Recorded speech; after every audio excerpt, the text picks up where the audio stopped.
Bienvenido a un nuevo contenido de Uninorte Co. No olvides suscribirte a nuestro canal.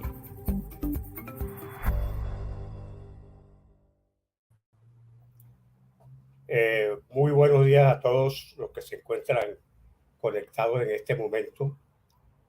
Vamos a dar inicio a un evento muy importante organizado por el área penal del programa de Derecho de la Universidad del Norte y que se ha titulado o se ha denominado 30 años de la Constitución de 1991, avances o retrocesos del derecho penal.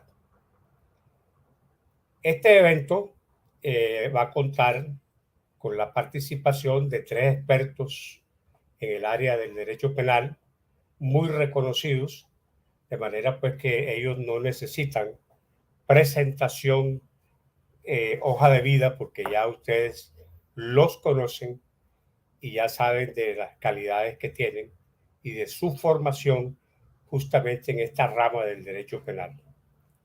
Es importante que se analicen, que se vean algunos aspectos muy puntuales de la Constitución del 91 y cómo se encuentra en este momento el derecho penal con relación a lo que señala la Constitución de 1991.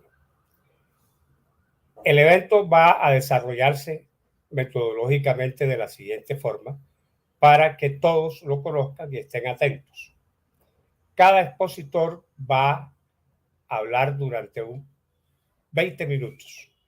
Ahí va a ser su exposición muy concisa, muy objetiva, y 10 minutos subsiguientes van a ser utilizados también para hacer preguntas sobre el contenido que se acaba de desarrollar.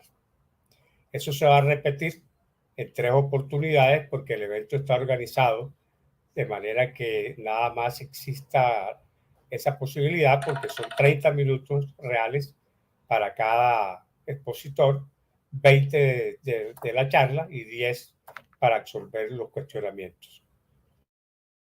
El primero que va a hablar es el doctor Luigi Carlos Cianci Flores, juez penal del circuito, profesor de la Universidad del Norte. El tema que él va a tratar es el principio de progresividad de los derechos como límite inadvertido de las recientes modificaciones a la Constitución de 1991. En segundo lugar, hablará el doctor Jaime Sandoval Fernández, profesor también de la Universidad del Norte, sobre el tema la persistencia del derecho penal del autoritarismo y de la democracia en harapos. Y por último, tendrá intervención el doctor José Fernando Reyes Cuartas, magistrado de la Corte Constitucional, con el tema 30 años de la Constitución del 91, la activación del texto constitucional y las tareas para la próxima década. De manera que, como ustedes observan, son temas muy importantes y atractivos en relación con lo que se trata del derecho penal. De manera que, sin más preámbulos, vamos a darle paso al doctor Luigi Carlos Cianci Flores para que él inicie el evento. Profe, Gracias, profe. Porfa, te propongo una cosa.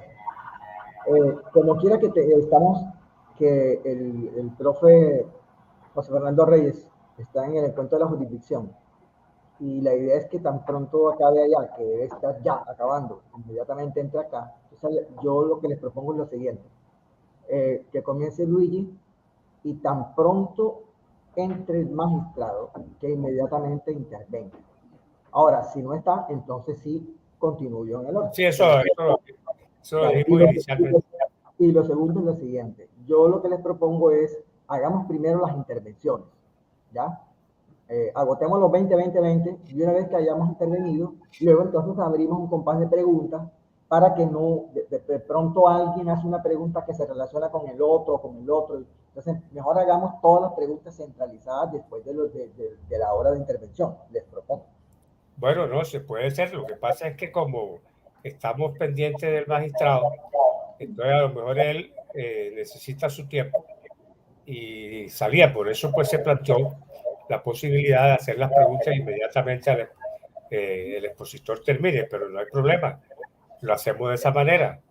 Es decir, todos exponen y queda el tiempo siguiente hasta las 11:30 para que absuelvan a las preguntas que se hagan. Bueno, de tal manera que aclarada la situación y modificada un poco la metodología en ese sentido, pues damos paso ahora sí al doctor Luis Carlos Cianci Flores para que haga su exposición.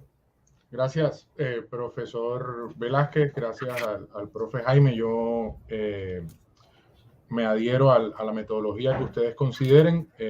Sea lo primero, por supuesto, agradecerles la generosidad al área de Derecho Penal, al profe Jaime, al profe Luis Felipe, por habernos permitido este espacio de reflexión en torno a un tema que nos interesa a todos y del cual venimos hablando al interior de la cátedra universitaria. Obviamente, darle las gracias al magistrado de la Corte Constitucional por acompañarnos. Lo hemos escuchado muchas veces como su estudiante y adicionalmente que nos permita este espacio de estar al lado de él, de verdad que nos llena de mucha alegría. A todos y todas los que se conectan, agradecerles también la generosidad por escucharnos de pronto estas reflexiones que ya venimos haciendo a diario, pero que no dejan de ser importantes y que pues encontramos propicio estos escenarios para compartirlas. Yo decía el profe Velázquez, me desempeño como juez, pero estas reflexiones hacen parte de lo académico, ¿cierto? No tienen que ver con la función jurisdiccional, sino más bien de cosas que pensamos luego de estudiar y de analizar situaciones como las que se presentan con el acto legislativo 01 del 2020, por medio del cual entonces se modifica el artículo 34 de la Constitución Política. Y entonces se nos dice que se prohibió de repente la prohibición de la pena de prisión perpetua. Y eso necesariamente nos hace reflexionar, nos hace volver a pensar sobre la falta de progresividad en la mayoría de las modificaciones realizadas a la Corte, a la Carta Política desde su promulgación en 1991. No podemos ser extraños a esa situación. Un día, dice la Corte, dice la Constitución Política Colombiana, está prohibido la prisión perpetua, está prohibida la cadena perpetua. Y al día siguiente, nuestra Constitución dice totalmente lo contrario. Y nosotros pensamos que desde el momento de la promulgación de la Constitución en el año 91, y con todo lo que significó lograrla, se quería, se pretendía, se consideraba una Constitución al menos semirrígida, cuyas reformas no estuvieran a la orden del día, sino que por el contrario fueran excepcionales, cuando realmente el pueblo considerase que debía reformar su Constitución. Obviamente con los mecanismos que ella misma se generaba o dotaba, como lo serían entonces a través del representante del pueblo, el Congreso, mediante asamblea constituyente o a partir de los referendos. Pero nosotros, haciendo este análisis, tendríamos que decir que esto no ha ocurrido. Nosotros hoy en día, en el cumplimiento de estos 30 años de la Constitución Política Colombiana, encontramos 56 reformas constitucionales. Inclusive, tendríamos que decir, varias de estas reformas constitucionales en contra de la manifestación popular. Y tendríamos que decir también que esto no sería del todo preocupante si en estas reformas no observáramos o no viéramos un sello regresivo. Y lamentablemente regresivo por parte de los distintos partidos de gobierno que han ostentado el poder en su momento. Partidos de gobierno que yo creo hoy en día no es secreto que se han mostrado incapaces frente a las obligaciones del contrato, del pacto social. Por el contrario, creemos que se exige al ciudadano, pero no se da en la misma medida en que se exige. Yo siempre pienso, y lo compartimos en clase con los estudiantes, le entregamos al administrador nuestras libertades, pero esperando que esas libertades sean bien administradas, esperando que yo no afecte al otro para que el otro no me afecte a mí, y en caso de que el otro me afecte a mí, entonces intervenga el Estado, pero con todas las garantías que deben estar establecidas gracias a las conquistas logradas en torno a los derechos. Es decir, yo tributo, pero tributo ¿para qué? Tributo para que las posibilidades de salud, de educación, de trabajo, de infraestructura y en términos generales de vida digna nos acompañen a todos en Colombia. Sin embargo, pareciera que eso no ocurre. Y tengo que aclarar que nosotros creemos que definitivamente el pueblo debe poder modificar la Constitución de acuerdo a los cambios sociales y a las realidades que se presenten, a las necesidades actuales del país. Distinto a lo que se pensaba en su momento en la Revolución Francesa. Y claro, en ese momento había que decir, hey, tenemos derechos y no podemos modificar esto. Sin embargo, dado el avance social, somos conscientes de que debe poder revisarse y reformarse la Constitución. En acatamiento, por supuesto, de la misma disposición constitucional y de los principios que orientan las disposiciones constitucionales. Pero nosotros vemos que eso termina siendo distinto en la práctica, que lo que observamos a diario es que se generan modificaciones que van en contra del sentir popular y de la ganancia y de la conquista de ciertos y determinados derechos. Es más, con honestidad lo reconocemos. Estamos de acuerdo con varias de las modificaciones constitucionales. Sin embargo, el problema es que la forma en cómo se han dado las modificaciones constitucionales no es la adecuada. Y es que producir una constitución no es tarea sencilla. Eso no se nos puede olvidar. Llevamos en Colombia más de 200 años tratando de estar conformes con la constitución política. Tendríamos que recordar a Bolívar y a Santander y cómo este tema del constitucionalismo y sus ideas disímiles terminaron significando su enemistad. Luego de ser compañeros de batalla, de obtener la gloria, de ser parte del ejército liberador, uno termina acusando al otro de conspirador, el otro termina llamando a aquel tirano, acusan a este de lo ocurrido en el septiembrazo y finalmente condenado a pena de muerte, perdonado, pero con una pena de destierro en ese momento. ¿Producto de qué? Entre otras cosas, de los desacuerdos constitucionales y de las formas constitucionales que habían disímiles entre ambos. Y eso hace parte de nuestra historia, de lo que nosotros queremos, de tratar de construir una constitución que se ajuste a nuestras realidades. Sin embargo, no podemos estar de acuerdo que cuando el mundo piensa en derechos de cuarta, quinta, sexta generación, cuando el mundo piensa en garantizar los derechos a la democracia, a la información, al pluralismo, a la seguridad digital e inclusive al tema de transhumanos o de los robots, etcétera, nosotros estemos retrocediendo en los de primera generación, en los de segunda, en los de tercera. Nosotros estemos volviendo a afectar el trato cruel, la vida, la dignidad humana, la libertad. ¿Cómo es posible que nosotros estemos pensando en este momento en cadenas perpetuas o en acciones penales imprescriptibles? Miren, yo se los digo, ojalá ninguno se viera abocado a tener que soportar una acción penal en contra, una investigación penal en contra. Esto enferma al que sea. Como para pensar además que es imprescriptible y que me pueden investigar el tiempo que ellos quieran, que no hay un límite al jus puniendi. Esto definitivamente nos tiene que llevar a reflexionar. Nos tiene que llevar a pensar que nuestra Carta Magna no muestra progreso, que a partir de las reformas retrocedemos, que ya no parece que tuviéramos una constitución, sino que tuviéramos un código o un reglamento con bases constitucionales. ¿Creado por quién? Por quien ostenta el poder en el momento, a su acomodo y para poder gobernar. según lo que desean sea su forma de gobierno. Es más, si nosotros analizamos el tema, tendríamos que decir que se agarra confianza el reformismo constitucional para poder gobernar.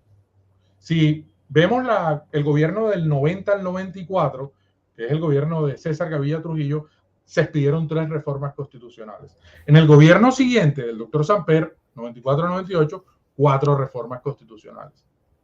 Andrés Pastrana Arango empieza a tomarse confianza, 7 reformas constitucionales. En los gobiernos del 2002 al 2006 y del 2006 al 2010 aparecen 15 reformas constitucionales. Y luego, en el gobierno de 2010 a 2014 y 2014 a 2018, 19 reformas constitucionales. Y en el que tenemos actualmente, que no ha terminado, que es de un solo periodo, van 11 reformas constitucionales. Es más, si analizamos esas reformas, podríamos decir que las primeras modificaciones son de bajo impacto. Tenían que ver con el plan de desarrollo, tenían que ver con algunas cosas del régimen territorial. Es más, hay una modificación que convierte a Barranquilla en un distrito especial industrial y portuario. Hay otra que cambia el nombre de la capital de la República, de Santa Fe de Bogotá a simplemente Bogotá. Esas eran las primeras reformas constitucionales. Luego, durante el periodo presidencial que ocurre del 2002 al 2006,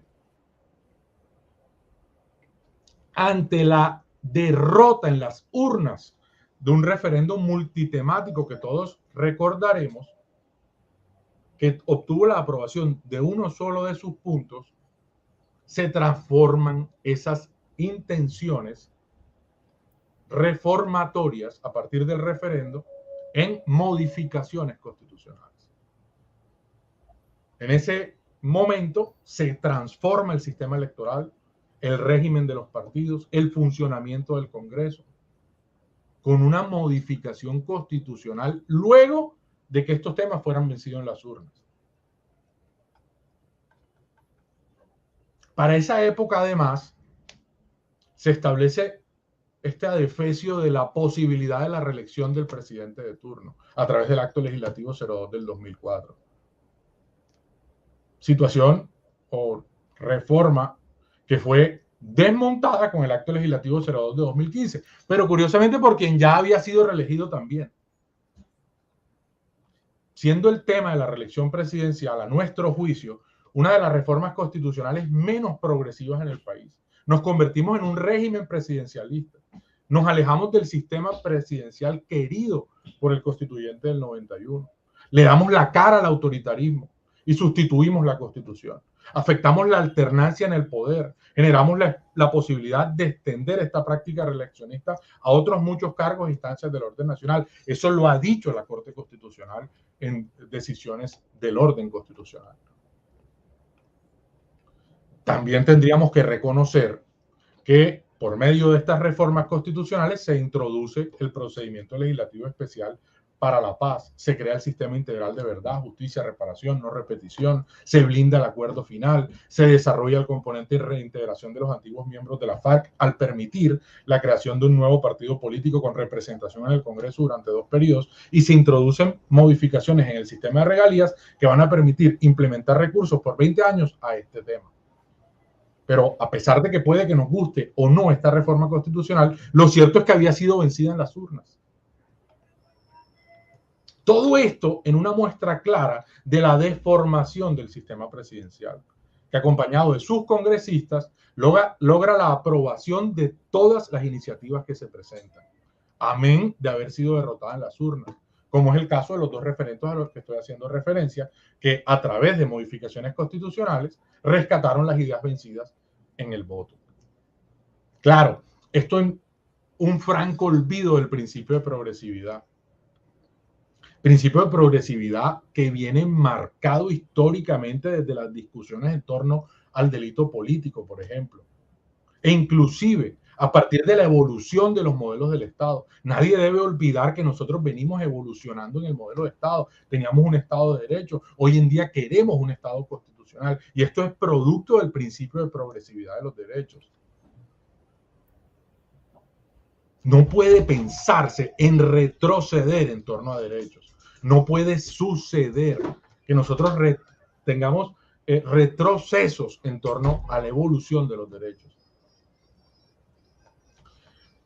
A nosotros obviamente nos convoca el tema penal principalmente. No podemos dejar de decir estas cosas para hacerle marco a la postura que tratamos de consolidar y de ambientar a partir de las reflexiones que acabamos de hacer.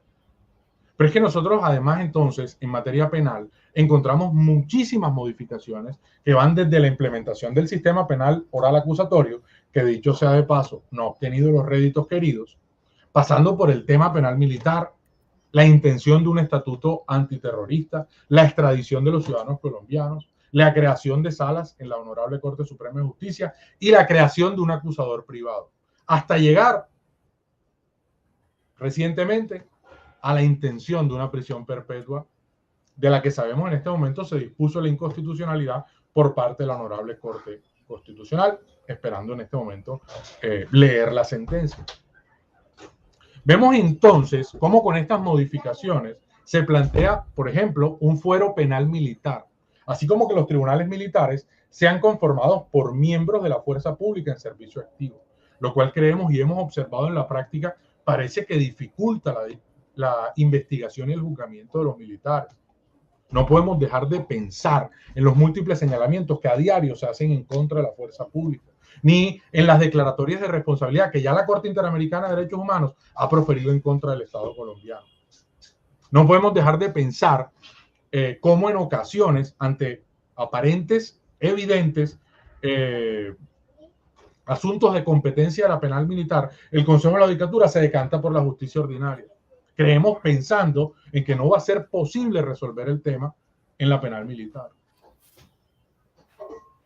Entonces, este tipo de fueros nos parecen retrospectivos. Este tipo de reformas nos parecen retrospectivas en lo penal.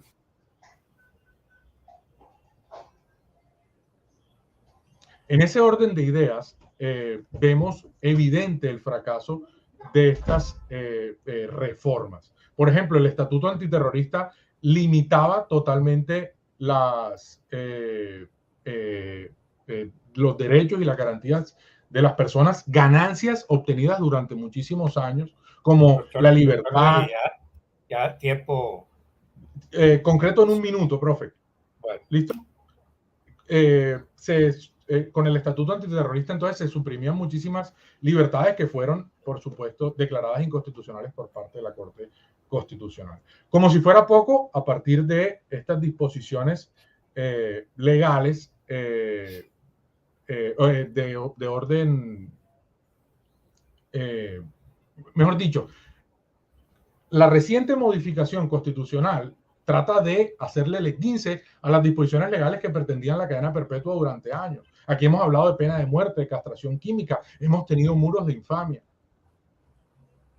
En un franco retroceso del principio de progresividad. Se olvidan del bloque de constitucionalidad y de los compromisos que hemos adquirido a partir del Pacto Internacional de Derechos Civiles y Políticos, del Pacto Internacional de Derechos Económicos, Sociales y Culturales y de la Convención Americana de Derechos Humanos, entre otros. Pero sobre todo se olvidan de que hay una regla básica, sencilla, que tiene que ver con que debemos llevar los derechos hacia adelante, que no podemos retroceder en materia de derechos. Es una herramienta el principio de progresividad que no estaba pensado para los derechos de primera generación, según yo lo creo, sino que principalmente estaba pensado para los de tercera, cuarta y quinta, sexta generación. No se puede olvidar que el Estado colombiano es social de derecho, que quiere ser constitucional, que debe garantizarle a todos sus habitantes condiciones de vida dignas. Y en ese orden de ideas no puede retroceder en las ganancias ya obtenidas, teniendo como regla básica el principio de progresividad. Son conquistas logradas a lo largo del tiempo.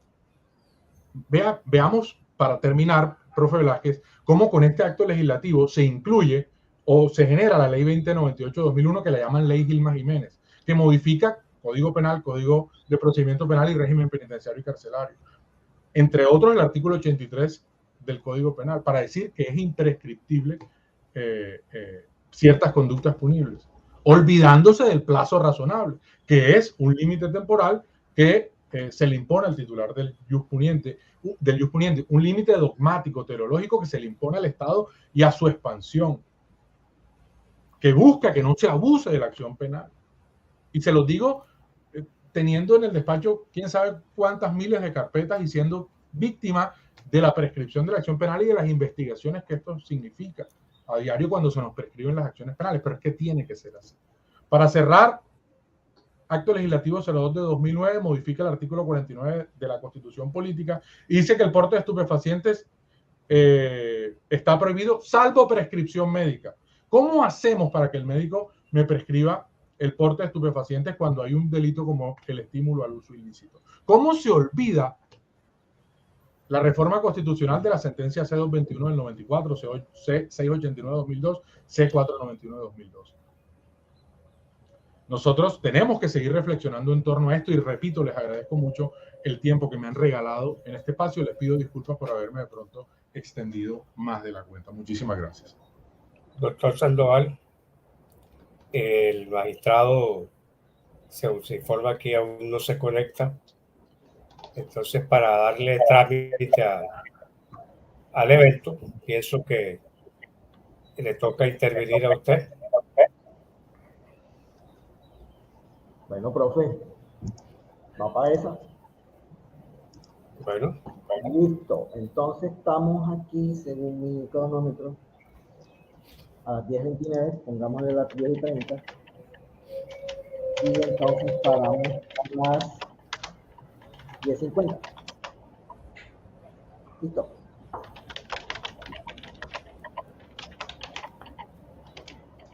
Bueno, buen día. Bueno, si quiere yo le anuncio nuevamente el tema. La persistencia del derecho penal, del autoritarismo y de la democracia en el... Gracias, profe.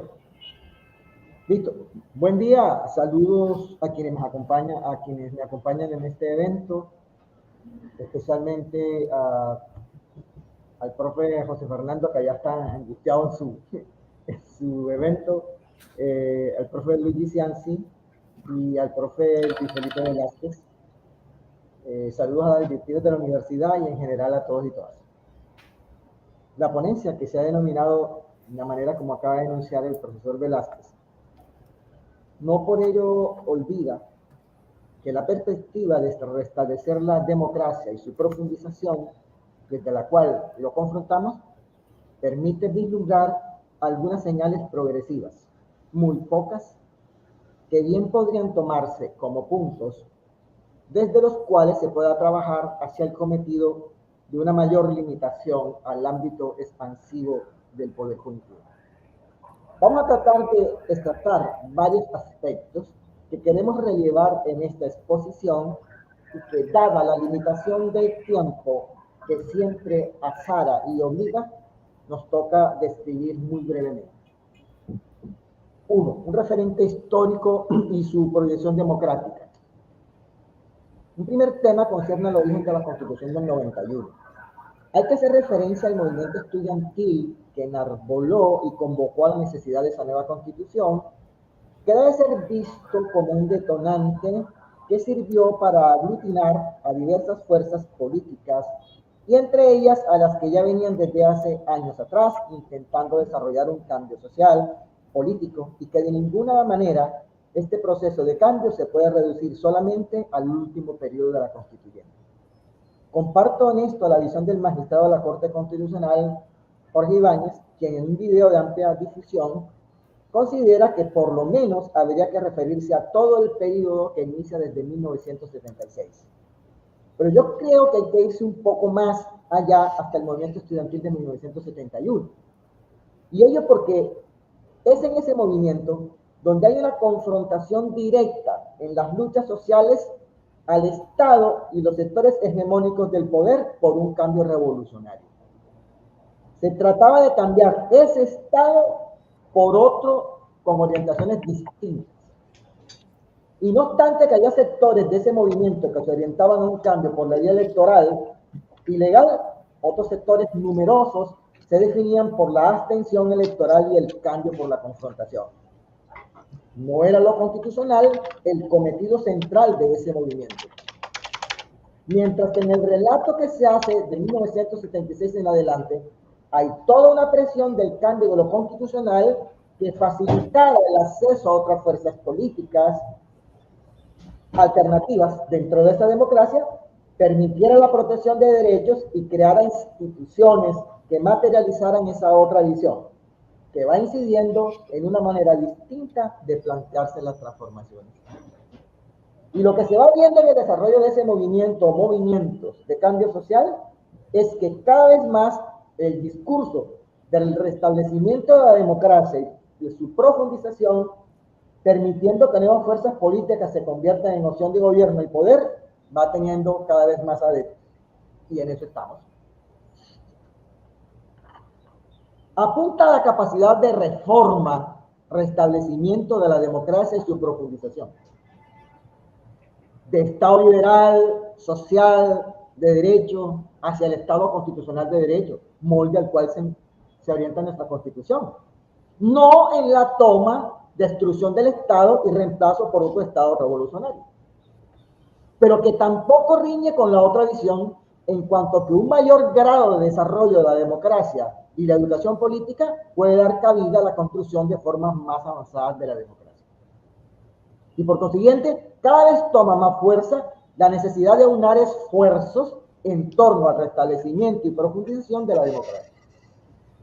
Esta discusión, en últimas, se define a partir de ver hasta dónde es posible que la estructura anquilosada, donde sigue campeando el autoritarismo, realmente permitan ese proceso de recambio en la democracia, en el poder, gobierno, y de que realmente se establezca un proyecto de inclusión de las grandes mayorías excluidas. Pero lo que creo es que en este momento hay que confluir en torno al restablecimiento de la democracia y su profundización en la convivencia democrática y no en la polarización. Es decir, espantar el fantasma de la guerra que tanto daño ha causado y que nos predispone a unos contra otros. Aunque en estas aspiraciones el principal problema es el Estado autoritario que no entiende de los procesos de cambio y crudamente reprime sin contemplación a los sectores excluidos, exhortando con sus métodos violentos a la reacción igualmente violenta. En esa confluencia de fuerzas políticas en la constituyente, a las que venía haciendo mención, estuvo el M-19, un movimiento político por la democracia liberal social, con un gran sector de arraigo en Anapo, símbolo además en contra del fraude electoral de la época de Misael Pastrana a Rojas Pinilla del 19 de abril de 1970. Entre otras cosas, en medio de la premura, les recomiendo el libro al respecto, Oscuro Abril, de las periodistas Sandra Rodríguez y María Jimena Plaza, de Aguilar 2020. Fraude este que ahondó la perspectiva abstencionista en las elecciones, la desconfianza en la institucionalidad y radicalizó el cambio mediante la vía armada.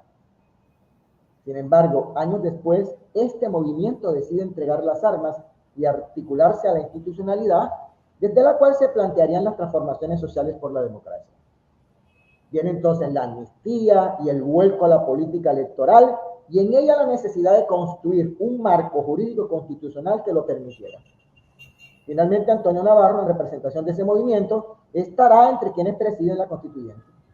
Y a decir verdad, esta organización cumplió con su compromiso, pese al asedio y aniquilación a la que fueron sometidos. Pero no todas las fuerzas políticas estuvieron representadas en ese proceso constitucional, porque quedó por fuera el resto de la insurgencia armada, que no estuvo en los diálogos constituyentes, como también las regiones olvidadas a las que se refiere Alfredo Molano. Y por eso es importante lograr que este sector se incluya, para que sus perspectivas de cambio tengan también sitio dentro del marco constitucional y no en la guerra. Y de ahí la importancia del acuerdo de paz con la FARC, al que se le dio tierra con este gobierno, y que de igual manera se incluyan otras fuerzas, como el ELN, que entre otras cosas es un proyecto, el proyecto de liberación nacional es un proyecto liberal, democrático, me disculpan los integrantes del movimiento, pero esto no es un movimiento hacia el socialismo ni hacia otro tipo de cosas, es un movimiento por la democracia y siempre lo ha sido. De lo que se trata entonces es de las nuevas perspectivas dentro de la democracia. Ya en Latinoamérica ha habido otros ejemplos, como fue el caso de Pepe Mujica en Uruguay, por ejemplo, ¿sí? Que antes había integrado, por ejemplo, la guerrilla Tupamaro. Entonces, en síntesis, orientarnos hacia la convivencia democrática entre pensares diversos. Al lado del M-19 estuvo el liberalismo, y en él el Partido Liberal, que en ese entonces coqueteaba con la socialdemocracia, bastante olvidada además en los nuevos discursos, y ahí estuvo cerca, que también presidió. Y el Movimiento de Salvación Nacional de Álvaro Gómez Hurtado, la otrora derecha conservadora, una opción política que, así no se compartiera, exponía sus tesis y propuestas con suficientes argumentos, que entre otras estuvieron preocupados por el diálogo de la Salvación Nacional, que buscara acuerdos de convivencia democrática, no como esta derecha que vino después, un tanto rupestre, tosca políticamente y tan limitada en el discurso político por la democracia. Segundo, sin embargo, es curioso que en todos estos discursos, inclusive de izquierda, pulule el mismo quehacer del derecho penal. Recientemente en Bogotá, en movimientos alternativos, la queja de cómo eso de que la policía capturaba y los jueces soltaban. Es ese viejo corito, ¿sí? Ahora ya ha hecho eco al interior de perspectivas de oposición, diversas, alternativas. Para no equivocarme, pongo unos entre comillas. Si los jueces siguen sin tener un compromiso con la seguridad de Colombia, no vamos a salir adelante como nación. Si aquí la justicia no se pone del lado de la ciudadanía y no del lado de la impunidad, va a ser muy difícil recuperar la seguridad. El mismo discurso que por estos días se expone en nuestra ciudad con los allanamientos a la cárcel y demás, en los cuales se da la idea que el problema es de los delincuentes que están en la cárcel. Pero al mismo tiempo se está tratando de impedir o de bajar el volumen en todo lo que tiene que ver con los otros delitos de los poderosos, que a los cuales sí no se le hace eco, sino que al contrario se intentan acallar. Y en la mayor parte de los casos de los crímenes del poder, que ni siquiera el derecho penal llega, porque el derecho penal no tiene agallas ni tiene estructuras para llegar hasta las estructuras de poder. Entiendo entonces que hay incluso proyectos concretos en tránsito ya legislativo por recrudecer el sistema penal una vez más. También he escuchado pensadores políticos serios de oposición solicitando más policías, jueces, fiscales, cárceles y acudiendo a esta última como estándar de justicia. Así que los aires de cambio de gobierno hacia otras tendencias más democráticas no nos van a proteger del mismo derecho penal. Peor si este va remozado a nombre de los cambios políticos. Tercero, la Constitución no cambió gran cosa al derecho penal y en muchos casos lo empeoró. Se aposentó el autoritarismo y la democracia en harapos. Por un lado, se intentaba limitar los estados de excepción, pero con la otra se borraba cuando se normalizaba el régimen de excepción. En artículo recientemente publicado del Derecho Penal del Autoritarismo, que es de fácil consecución, hago en más detalles este problema en particular, para plantear que el poder punitivo en cabeza del Ejecutivo tiene como un apéndice al poder punitivo penal, que actúa fundamentalmente y selectivamente contra excluidos, protegiendo los intereses de las poderosas instituciones financieras. Por eso en nuestras cárceles, inmensamente mayoritarias, lo que tenemos son excluidos, que más vamos a tener. Eso es lo que produce el derecho penal que tenemos y la estructura particular hacia la cual se dirige. Y que en el momento actual el Ejecutivo predomine sobre los demás poderes y tenga también las instancias de control, es porque en gran parte la Constitución se lo permitió. En cuanto que en los nombramientos, en las legislaciones transitorias, le facilitaba establecer una mayoría al presidente y al final terminó invadiendo todos los poderes. Y además el gran poder de la Fiscalía. Ya sabemos el tema de la elección, quién da la terna, que es el Ejecutivo. Grave error, además del M-19, al haber aceptado esta fórmula, cuando la otra que se proponía era que la terna la planteara la Corte Suprema de Justicia. Y ustedes saben que otra vez está la discusión. Y ahora se ha propuesto nuevamente que sea así. Eso fue exactamente lo que pasó al interior de la Constituyente y cogimos para lo que no era. Esto realmente lo que decide es qué es lo que pasa, que la Fiscalía, lo he dicho en otros eventos, se dirige básicamente bajo la sombra protectora de los amigos y el persecutor de los enemigos. Al respecto, me ayuda el artículo publicado en El Espectador por Cecilia Orozco Tascón de cómo el cambio de competencia de la Corte Suprema de Justicia a la Fiscalía aceleró los procesos en los amigos para incluir, mientras que los del Aro, etcétera, no llevan la misma velocidad. Instituciones procesales que remozaron el peligrosismo, el neopeligrosismo al enemigo, que básicamente son los excluidos, y que multiplicaron en la cárcel, en especial en el inicio de la actuación penal con la detención preventiva. 4. El hacinamiento ya conocido, el estado inconstitucional de cosas, pero a pesar de ello las cárceles siguieron funcionando. Eso es muy curioso. Se caracteriza esto como estado inconstitucional de cosas, no obstante, normalizamos el estado inconstitucional de cosas colocando plazos, pero admitiendo que eso va así. Ni siquiera hubo humanización en las detenciones transitorias. Recuerden el manifiesto que se hizo de parte de una serie de profesores, etcétera, que dijimos bajo la alarma y no pasó nada. ¿Sí? El hacinamiento también ahora lo es en los centros de reclusión transitorios. Ni siquiera hubo humanismo con la pandemia. Recientemente, la semana pasada, hubo rebrote en la cárcel aquí que obligó a suspender algunas audiencias programadas. Pero en torno a eso existe un silencio que oculta. 5. El tema de los fines de la pena, que básicamente estaba en la discusión fines declarados, fines no declarados. Y que básicamente la discusión se ha planteado que esos fines, en la teoría gnóstica de la pena, que la pena sirve para lo que sea, menos para lo que realmente dice. Y que exactamente se dirige hacia los fines no declarados. Obsérvese cómo hay la necesidad de manejar ambos discursos. Porque exactamente en los criterios concretos que manejó la Corte Constitucional en este momento para plantearse la inconstitucionalidad de la cadena perpetua está exactamente el tema de la resocialización.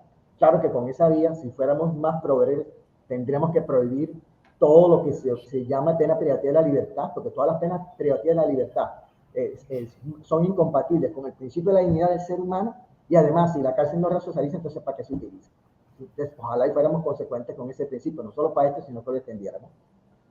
Y bueno, ya para el tema del aterrizaje forzoso, tengo 5 minutos, el interesante tema en el tema de las penas alternativas.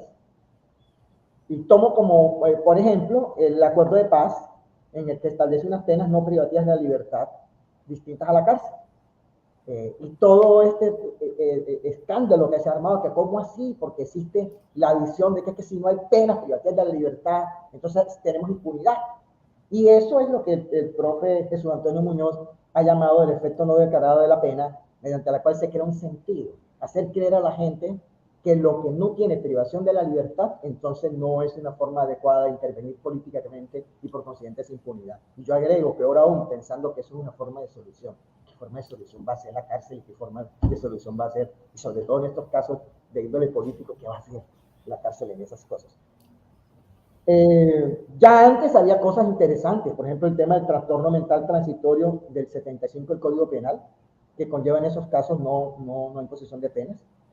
Está una excelente decisión de la 370 del 2002 sobre el tema de la diversidad sociocultural, en la cual se planteó concretamente, contrario a lo que se venía planteando, que era considerar que había imputabilidad en esos casos sin imposición de penas. Se consideró que la vía era o la del error de prohibición invencible, que por consiguiente conduce a no establecimiento de responsabilidad ni de pena, o en el vencible la aceptación de la imputabilidad, pero para no imponer penas coactivas, sino al contrario, para transformarlo en una medida de seguridad que básicamente es el diálogo intercultural. Es decir, miren cómo hay otros tipos de alternativas y creado exactamente por la visión de la Corte Constitucional. Hay otra cosa mucho más rebuscada que está en el 306 del Código Penal, una cosa que se llama usurpación de derechos de propiedad industrial y derechos de obtentor vegetal. Eso nadie generalmente sabe qué es eso. Pero bueno, básicamente tiene que ver con el tema del tráfico de semillas. Y en particular la decisión de la Corte estableció una causal de ausencia de responsabilidad para decir que las comunidades raizales indígenas y en particular las comunidades de ancestros podían utilizar esas semillas y que en el caso particular no podían estar dentro de la actividad delictiva. Es decir, les cobijó con una protección constitucional y con una ausencia de responsabilidad. Entonces hay unas visiones que de alguna manera comienzan a plantearnos que se pueden hacer cosas distintas. Como ha acontecido ahora con el tema de la cadena perpetua, y creo que de igual manera debe pasar con el tema de la prescriptibilidad de los delitos, que exactamente va lo mismo. Esto es algo absolutamente regresivo. Y en eso el mal ejemplo lo pone desde las instancias internacionales. El mal ejemplo está puesto desde la Corte Penal Internacional. Y el querer copiar cosas que evidentemente no son lo mejor. Y repito, lo peor de todo esto es que detrás de esos planteamientos no solo está este planteamiento rancio, de estos politiqueros rancios detrás del tema del populismo punitivo, sino que también hay actores de oposición detrás de este tipo de discursos.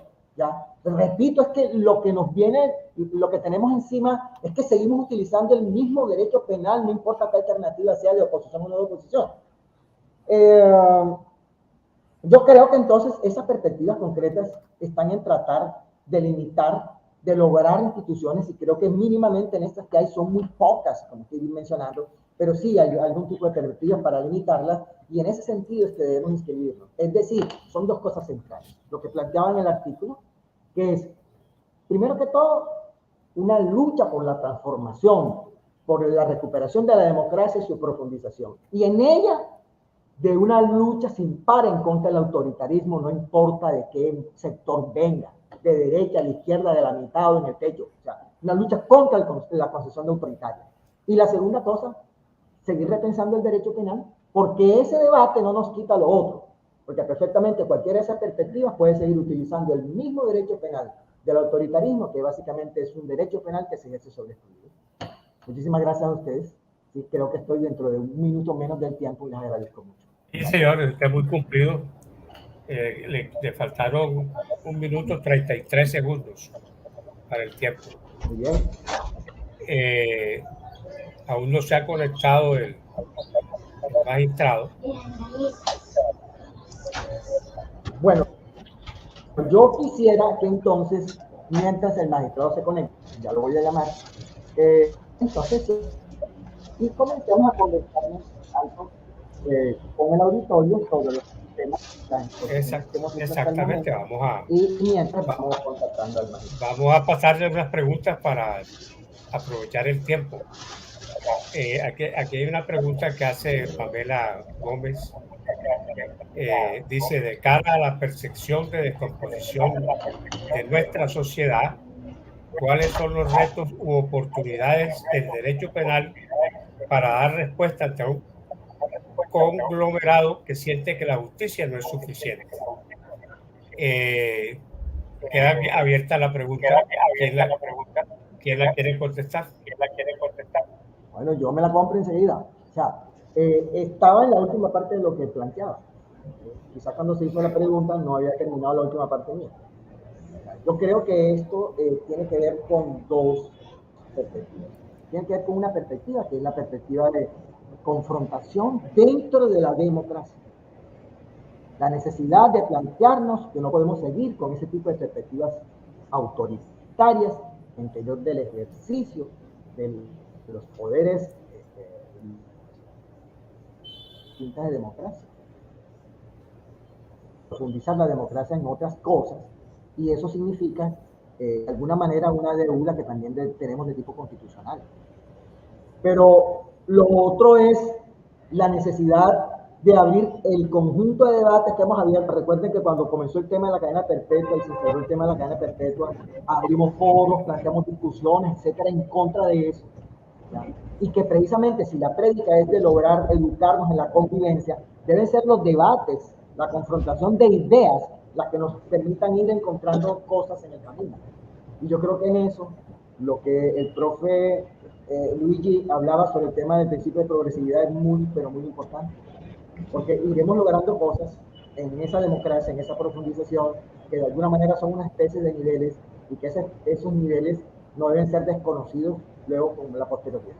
Acuérdense que cuando se planteó el tema de la despenalización del consumo, hubo todos los intentos habidos y por haber por volverlo a criminalizar.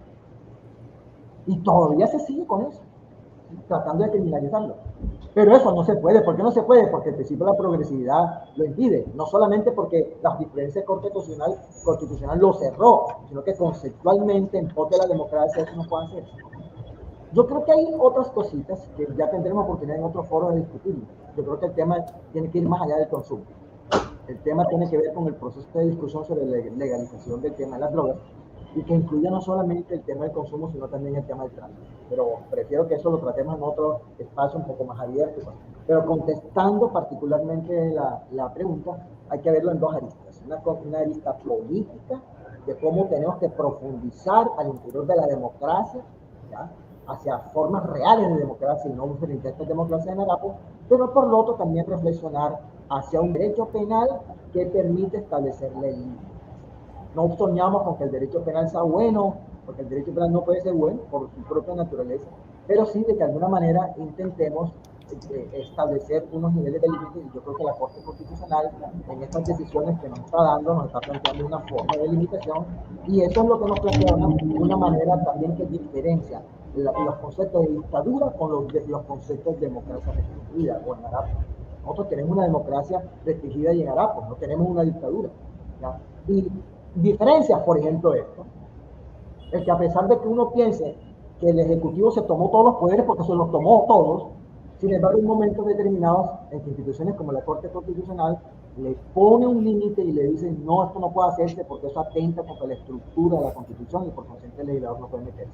En eso y otras cosas significa que todavía tenemos una franja muy débil al interior de la democracia. ¿Cuál es la idea? Que esa franja la podamos ampliar para poder plantearnos una real democracia, pero una real democracia en la que las distintas ideas y los distintos pensamientos tengan un espacio de expresión, de comunicación, que aprendamos a vivir en medio de las ideas diferentes y que no haya necesidad de que precisamente el establecimiento, al negar, y eso me hace acordar al profesor Alfredo Correa, que decía, el problema de esta democracia es que en esta democracia ahoga las expresiones de la divergencia, y al ahogar las expresiones de la divergencia llega un momento en que explotan, y al nivel de la explosión comienzan las expresiones de divergencia. Si esa democracia permite ampliar sus canales de expresión, no tiene por qué explotar, sino que al contrario, esas contradicciones tienen que conllevar a que cada vez ampliemos más la democracia. Gracias, profe. Profe, y además, si me permite, tendríamos que tratar de desagregar un poquito la pregunta. ¿Por qué? Porque un tema es la descomposición social, otra es que definitivamente el derecho penal tenga retos y oportunidades, y otra, el tema de la justicia no suficiente. En ese orden de ideas, de atrás para adelante, tendríamos que decir que la justicia no suficiente hace parte de un derecho penal regresivo que pretende judicializar conductas como el porte para consumo. Y si nosotros venimos señalando es que tú puedes portar el estupefaciente que te vayas a consumir y finalmente aparezcan códigos de policía o disposiciones constitucionales que le generen límites a esto y tengamos que judicializar conductas en donde la cantidad de estupefacientes sea chiquitita, estamos retrocediendo en torno a lo que se pretende en la justicia, congestionando la justicia en lo que no es necesario, y eso obviamente va a generar el tema de sentir que es insuficiente. Después, claro, tenemos descomposiciones sociales producto del desconocimiento del pacto. A partir de desconocer el pacto, no se cumplen las expectativas que se necesitan. Y en ese sentido hay que propender por mayor educación, mayores condiciones de vida, mejores oportunidades, cosa que definitivamente tampoco ocurre. Y en torno a los retos del derecho penal, claro, hará parte del debate que dice el profesor Jaime, de cómo tratamos de plantear un derecho penal distinto, un derecho penal que nos impacte a nosotros, no un derecho penal copiado de otras latitudes con otros problemas. Un derecho penal en donde nosotros realmente podamos solucionar lo que tiene que resolver y lo que tiene que solucionar el derecho penal, no los problemas de otros, o no pensado en los problemas de otros, y no pensado en a partir de agregar, de ser simpático con una percepción ciudadana de momento. Entonces viene la ola de que todos sentimos que hay inseguridad porque redes sociales y noticias nos inundan de esto, entonces se exige teniendo como base que la libertad es la regla general y que la excepción es la medida de aseguramiento, la imposición de medidas de aseguramiento, inclusive inobservando las reglas, que son ganancias constitucionales en virtud de la progresividad. Entonces, no podemos tratar de pensar en un derecho penal retrospectivo, por el contrario, es un derecho penal que tiene retos y oportunidades que tenemos que tratar de construir entre todos a partir de nuestras problemáticas sociales. Bueno, Muchas gracias. Yo quisiera aportar algo a ese tema que ustedes tienen, y es lo que se ha denominado de hace rato el derecho penal simbólico, que también tiene que ver con todos estos aspectos. El derecho penal realmente no resuelve ningún problema social, al contrario. Pero no podemos desconocer que el derecho penal es una expresión política de poder y se utiliza en muchos casos simbólicamente para dar una idea, una imagen en cuanto al populismo penal de que se está solucionando algo cuando en el fondo no es. Entonces este es un tema que yo pienso que debe también traerse a colación en eventos que se puedan hacer más adelante, incluso internos de la universidad, y preguntarnos, así como están las circunstancias, la actualidad, concretamente en nuestro país y en muchos países del mundo, podríamos decir, parodiando al expresidente Chandía, el derecho penal, ¿para qué? Hay que hacerse esa pregunta. ¿El derecho penal para qué? De manera pues que aquí hay mucha tela por cortar en estos campos de lo que es el derecho penal y la situación porque atraviesa en un momento dado el mundo y particularmente Colombia y el derecho penal en sí. Creo que es un tema muy importante para analizar. Bueno, doctor Sandoval, doctor Luigi, el doctor Reyes Cuartas como que se ha quedado un poco más tarde en su actividad. Entonces, no sé si esperar un momento. Él está dentro del tiempo. Lo que les digo es que exhortemos a si tienen otras preguntas, por favor, o otros bueno, hasta el momento no hay más preguntas, doctor Sandoval. Parece que todo ha quedado lo suficientemente claro y no ha motivado interrogantes en las personas que se encuentran conectadas, porque no hay más preguntas hasta este momento. Si ustedes quieren ampliar un poco más lo que se ha dicho, por lo menos el doctor Luigi, que me dice pues que no le alcanzó el tiempo, pues tiene algo más que decir, pues estaríamos complacidos de escucharlo. Sí, profe, gracias. Nosotros, en torno a lo que veníamos planteando principalmente frente a las reformas de orden penal en materia constitucional, tratábamos de recordar un poquito ese estatuto antiterrorista que se pretendió como una de las banderas de la llamada seguridad democrática, en donde tendríamos que decir que a partir de ese estatuto se le daban, por ejemplo, libertades el ejército para fungir como policías judiciales. Se podían realizar allanamientos, interceptaciones, registros de personas y de inmuebles sin orden judicial previo, en un claro retroceso de las garantías constitucionales que nosotros hemos logrado y que las hemos logrado con el paso del tiempo. Ese estatuto antiterrorista pasó por el Congreso, se convirtió en un acto legislativo y fue a partir de la intervención de la Corte Constitucional que logró o que se pudo no convertir en una modificación constitucional. Lo mismo decíamos ahorita con el tema del tráfico de estupefacientes, y es que se genera una modificación a ese artículo 49 señalándose salvo prescripción médica, y nos preguntamos ¿cómo hace el médico para prescribir este tipo de sustancias que están prohibidas? Que es prohibida la compra, que es prohibido el estímulo, que es prohibido llevarlas consigo. En ese orden de ideas, modificar la Constitución en ese sentido es retrospectivo. Más cuando ya la Corte Constitucional lo viene diciendo y la Corte Suprema de Justicia también lo ha señalado en su sala de casación penal. Ojo, esto no es antijurídico. El adicto no le hace daño a nadie. Y al no ser antijurídico hace parte de una conducta que no puede ser penalizada por el derecho penal. Y no se tiene que imponer al adicto la obligación de llevar su prescripción médica. Por el contrario, tiene la fiscalía dice la Corte Suprema de Justicia en las recientes orientaciones jurisprudenciales, que demostrarle al juez que el tráfico o el porte, el porte eran para tráfico. Entonces, con eso quería complementar. Creo, profe, que tenemos ahora sí unas preguntitas, entonces no sé si las revisamos. Sí. No hay preguntas en este momento.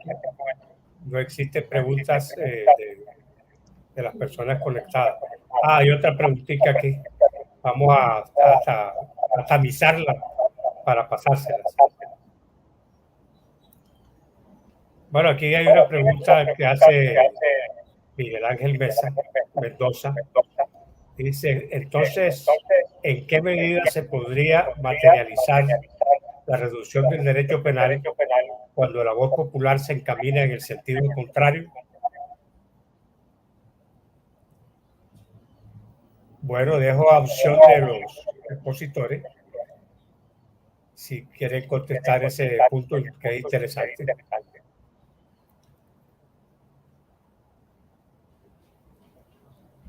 Sí, fíjense que esto hace parte de una de las discusiones bien interesantes sobre el tema de el núcleo, cuando estamos hablando de la rigurosidad, de la rigidez al interior de la Constitución, en el cual hay un núcleo intocable para el legislador y en el cual incluso las manifestaciones particulares, populares o de votaciones evidentemente no pueden alterar el núcleo central de esa Constitución.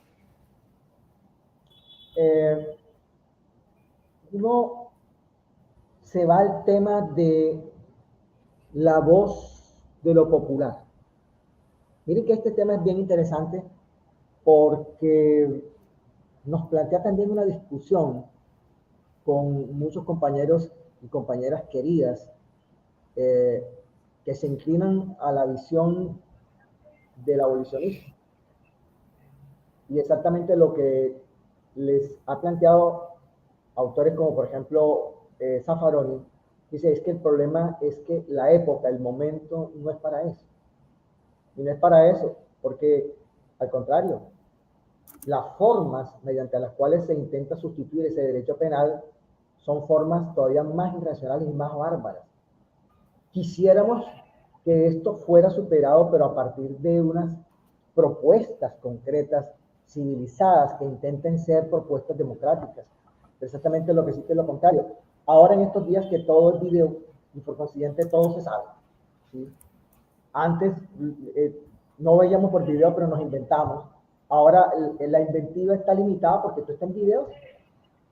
Ustedes están viendo todas esas cosas que están pasando con el tema particular de la venganza. El profe Carlos Orozco, que en la universidad estudia ese tema, nos puede dar muchas luces en torno a esta cosa. ¿Por qué? Porque ¿cuál es la expresión de la gente cuando hay un discurso concreto que dice que es que hay una carencia del Estado, que el problema es que hay un vacío, que el problema es, y entonces ¿cuál es la salida? El paramilitarismo. Ay, aguanta. Ese no puede ser la salida concreta en la prédica de los unos con los otros. No, pero ¿cuál es la salida? El tema de la venganza. Entonces, ¿qué hacemos? Pues la propia víctima se toma la justicia por su propia mano. Pero si nosotros nos vamos a los fines no declarados de la pena, precisamente uno de ellos consiste en la famosa venganza privada pública. Es decir, ya no es la venganza privada en la medida en que medio el Estado, sino la venganza pública establecida por el Estado, estableciendo esta clase de penas desmedidas, pero además dándole el protagonismo a la víctima del delito, que no del proceso, a la víctima del delito sobre los derechos del procesado. Es que lo que hay en esos casos, lo que hay es una clara visión por intermedio de la cual hay una venganza pública-privada. Entonces, toda esta clase de instituciones hacen esto absolutamente irracional. Esto no es un tema sometido a la votación. Aunque yo no estoy muy claro, ¿sí?, en el tema de si la mayoría estaría por la cadena perpetua o si la mayoría estaría específicamente por la pena de muerte, sí podríamos afirmar que hay una cantidad suficiente de personas que es su clamor. Y la pregunta sería, su clamor, pero su clamor ¿a través de qué? ¿Qué es lo que hay de esos, detrás de esos discursos? Populismo punitivo que va a haber. Toda la actividad concreta de los medios de comunicación, de nuestros políticos, politiqueros, de toda esa cantidad de gente haciendo populismo punitivo. Y lo que acontece en las situaciones y en las sociedades como las nuestras, que tienen tantos niveles de desigualdad y tantos niveles de exclusión, es que la gente se siente con unos niveles tan grandes de desesperanza que termina acudiendo a las vías más irracionales como una forma de satisfacción de lo que ellos creen irracional. Pero el tema de fondo sigue siendo el mismo. Es un tema de la educación, y en eso hemos planteado al interior de las competencias del interior de la universidad. ¿Cuál es una de las competencias centrales? La educación de la gente. Pero no la educación en el sentido en que tengamos más ingenieros, más abogados, la educación para la democracia, que la gente aprenda a convivir en democracia y que aprenda que las medidas que se van asumiendo tienen un costo al interior de la convivencia. Pero para eso nos demoramos. ¿Y por qué nos demoramos? Porque los regímenes autoritarios no están empeñados en construir procesos de educación en la gente, sino exactamente esta serie de vías absolutamente peores y más irracionales incluso que el propio derecho penal. Entonces, claro, la idea es cómo hacemos para abrir el concurso de la gente. Pues el concurso de la gente se da en la medida en que en conversaciones como esta y en las intervenciones concretas ciudadanas calificadas haya un nivel de expresión de los problemas y las soluciones, pero bajo perspectivas civilizadas, del discurso civilizado, y no exactamente el nivel visceral de las cosas. Yo les pongo, por ejemplo, un ejemplo, además acostumbro a colocarlo en las clases. Yo digo, claro, si a alguien visceralmente se le ocurre decir que esto se soluciona es con la horca, que soluciona además se repite continuamente, no, que lo que se dio en Singapur y cosas de eso, con un desconocimiento total de la relación política, de lo que hay, que fue lo que realmente hubo ahí, esa serie de cosas. Y la gente visceralmente termina diciendo, no, esto se soluciona con la horca, esto se soluciona con la pena de muerte. O sea, esos niveles viscerales tienen un límite. ¿Y cuál es el límite? Que el tipo de sociedad que nos hemos planteado construir no contempla esa manera de tratar los problemas de las contradicciones entre los seres humanos. Y frente a eso, esto no es problema de votación, no es problema, no. Es una columna vertebral intocable y que la única manera de poder echarle para adelante en el principio de progresividad es llevar una mayor educación de la gente y, repito, educación en democracia. Bueno, doctor Sandoval, me permito comunicar que el doctor José Fernando Reyes Cuarta, magistrado eminente de la Corte Constitucional, se acaba de conectar para intervenir. Un saludo muy especial. Lo veo como tan jovencito que yo pensaba que era uno de los estudiantes. Un saludo muy especial al doctor Reyes Cuarta, que va a exponer sobre 30 años de la Constitución del 91, la activación del texto constitucional y las tareas para la próxima década. Tiene usted, doctor José Fernando, para la exposición 20 minutos prorrogables y posteriormente las preguntas que usted quiera resolver. Tiene usted la palabra. Gracias, profesor Velázquez. Bien, buenos días, Luigi. Y gracias, Jaime. Pues yo quiero, en primer lugar, rogar de manera muy encarecida, me disculpen haber llegado tan tarde al evento, pero de esas cosas desafortunadas que suelen suceder, me programaron casi a la misma hora un panel en el encuentro de la jurisdicción constitucional, que es un asunto que es de la esencia de la Corte. Tengo un retorno, no sé si lo pudiéramos cancelar porque me reduplica lo que estoy diciendo. Sí, hay un retorno. Sí, sí, eso, ahí ya estoy mejor. ¿Me escuchan bien? Sí, sí, bien, perfecto. Bien. Bueno, voy a tratar de, pues, en honor a la espera y en agradecimiento de la misma, usar el tiempo correcto para decir tres cosas sobre los 30 años de la Constitución y la activación del texto y las tareas de la próxima década. Como diría el tango, 30 años no parecen mucho. 3 décadas han marcado para siempre la historia constitucional de este país, de esta joven república. Aquí en Cúcuta estamos conmemorando los 200 años del bicentenario de la República, los 200 años de la Constitución de Cúcuta. En fin, la Constitución del 91 constituye un hito en el reconocimiento de un Estado con identidad propia, precursor del pensamiento constitucional latinoamericano, reflejo de una sociedad que sigue aspirando a ser nación, a ser soberana y a asegurar los derechos de sus integrantes en un marco jurídico democrático, participativo, que garantice un orden político, económico y social justo, como así lo proclama, lo estoy diciendo casi pues al pie de la letra, el preámbulo de la Constitución. Quiero empezar diciendo que la Constitución nuestra es en general un catálogo de derechos bien hecho, generoso y quizá también adecuado.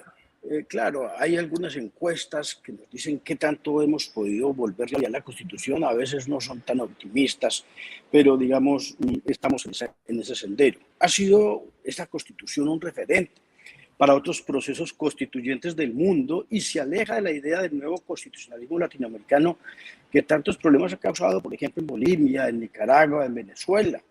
Por el contrario, los resultados de estas 3 décadas de vigencia permiten comprobar que la Constitución tiene un mandato y hay una teoría que se sostiene mucho hoy académicamente, que es la capacidad transformadora de la Constitución y, por supuesto, de la jurisprudencia constitucional.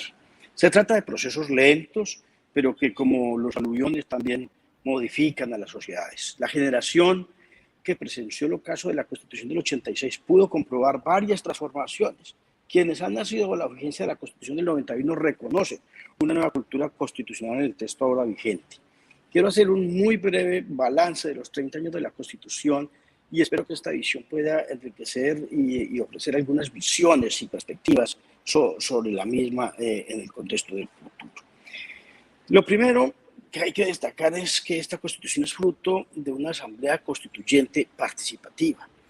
Esa Constitución tuvo un proceso de concepción destacable desde la perspectiva deliberativa, y este es un concepto y una palabra muy importante en los tiempos del constitucionalismo contemporáneo. Muchos indicados sobre la inclusión para los estándares de la época de la Asamblea Nacional Constituyente, los jóvenes, los guerrilleros, los desmovilizados, los políticos profesionales de ambos partidos, los pueblos indígenas y los sectores sociales, todos ellos participaron en la deliberación que dio origen a nuestro texto constitucional. Y en esa Asamblea Constituyente se demostró que la deliberación es un proceso de decisiones que puede conducir o que debe conducir a mejores resultados. Por eso la Constitución mantuvo siempre la confianza en la construcción, en el concepto de democracia deliberativa. Deberíamos haber aprendido que todos y que todas perdemos cuando tomamos decisiones excluyendo a quienes tienen un interés o relevante. En este tema, digamos, las voces de las mujeres, las voces de los campesinos, de los indígenas, de las negritudes, fueron importantes en la construcción de algún texto. Ayer discutíamos aquí, por ejemplo, cómo, por ejemplo, los campesinos, y uno no ha reflexionado suficientemente sobre eso, se entienden olvidados y dicen nosotros en realidad no estamos en la Constitución. Uno reflexiona sobre esto y ve que definitivamente la clase campesina, si no es porque va al lado, por ejemplo, de mujer campesina, o de afrodescendiente campesino, o de indígena campesino, no existe como tal. Y dicen, no, a nosotros bautizaron trabajadores agrarios y eso nos pusieron apellido y todo, y ahí no estamos. Esa es una reflexión que, digo, capto de una discusión que hubo ayer aquí sobre el campesinado, que de verdad, pues por lo menos en lo que he podido conversar con mis compañeros, nos ha conmovido, porque de verdad parece olvidado. Digo, a pesar de todo, podríamos hablar de una deliberación en la que concluyeron muchos pensamientos y que al final generó pues, esta construcción. Segundo, la necesidad de una institución que activara la Constitución. Me desprendo de todo tipo de pretensiones de mi condición actual para afirmar esto. Una de las ideas más importantes que atravesó el proceso de aprobación de la Constitución fue la necesidad de que el texto constitucional fuera vivo, que llegara a la ciudadanía, que impactara en la sociedad y que la transformara. Por eso hablamos del constitucionalismo transformacional. La Asamblea y por ende la Constitución decidieron que eso solo era posible si se dotaba el nuevo texto de una institución que protegiera y activara y mantuviera viva la idea de la Constitución. Y en esa medida yo creo que el haber sacado el control constitucional de una Corte de Casación, darle una personalidad y una naturaleza diferente, ha colaborado. Yo no vengo como defensor de oficio de mi trabajo, porque ese es el trabajo de los demás, de los académicos, de ustedes, pero yo creo sin duda, y hablo de mi tiempo anterior a mi cargo de magistrado. Yo creo que para nosotros, los que éramos estudiantes y luego funcionarios en cualquier rama, el trabajo de la Corte Constitucional siempre fue y ha sido paradigmático en todo. Es decir, si yo me dedicara al derecho aeroespacial o al derecho comercial, al financiero o al derecho penal, la capacidad, digamos, de influir positivamente en la reconstrucción de las dogmáticas de la Constitución ha sido, de la justicia constitucional ha sido absolutamente esclarecedora. En esa medida yo creo que hay que siempre, sin dejar de criticar, sin dejar de examinar, porque el libre examen es, digamos, una necesidad y casi un imperativo de los académicos serios, el que el trabajo de la Corte sea siempre examinado y puesto en la balanza y sea criticado. Pero digo, en los balances yo creo que a la Corte siempre le va bien, seguramente con muchas excepciones. Según un tercer punto, el control al poder del presidente. En primer lugar, el papel de la Corte en relación con el control material de los poderes del presidente para declarar y adoptar medidas bajo la figura de estados de excepción ha sido sobresaliente. Digamos que la Corte ha podido examinar la validez constitucional del ejercicio de esas competencias y ha contribuido a reducir el desorbitado papel, el desorbitado ejercicio que se hacía de poder en los estados de excepción. Nosotros éramos un país en estado de sitio permanente, de eso hay estudios serios, Jimmy me sabrá corregir, como muchos de los estudios serios que se hicieron en el siglo pasado siempre iban sobre la onda de que prácticamente el Congreso estaba invisibilizado y que se legislaba a golpe de reglas de excepción. Veamos que esto, si alguna cosa ha transformado la jurisprudencia constitucional hoy día, ha sido el reducir en la mayoría de lo posible y en controlar de una manera muy efectiva y muy certera el papel en el presidencialismo del presidente y de todos los presidentes que pueden tender a salirse de madre. Inclusive declaraciones teóricas como la inconstitucionalidad por consecuencia, por ejemplo, han colaborado bastante en la medida en que cuando se cae el decreto matriz, pues todo lo demás se derrumba como un castillo de naipes. Digamos, teorías como esas han sido importantes y trascendentes en el control al ejercicio del poder. Otro punto que yo creo que Jimmy estaba hablando de él cuando yo apenas entré, y es el papel protector de las promesas constitucionales que tiene, sin duda, la Corte Constitucional. Es decir, en un país lleno de carencias, lleno de vacíos, en un país donde los derechos sociales se decían derechos de segunda generación y entonces simplemente le quitábamos lo de generación para dejarlo como derechos de segunda. Siempre eran, digamos, la disculpa para desatender las necesidades sociales y en esa medida mantener pues, un estado de envidio de las comunidades en las necesidades básicas, es decir, en las cosas elementales.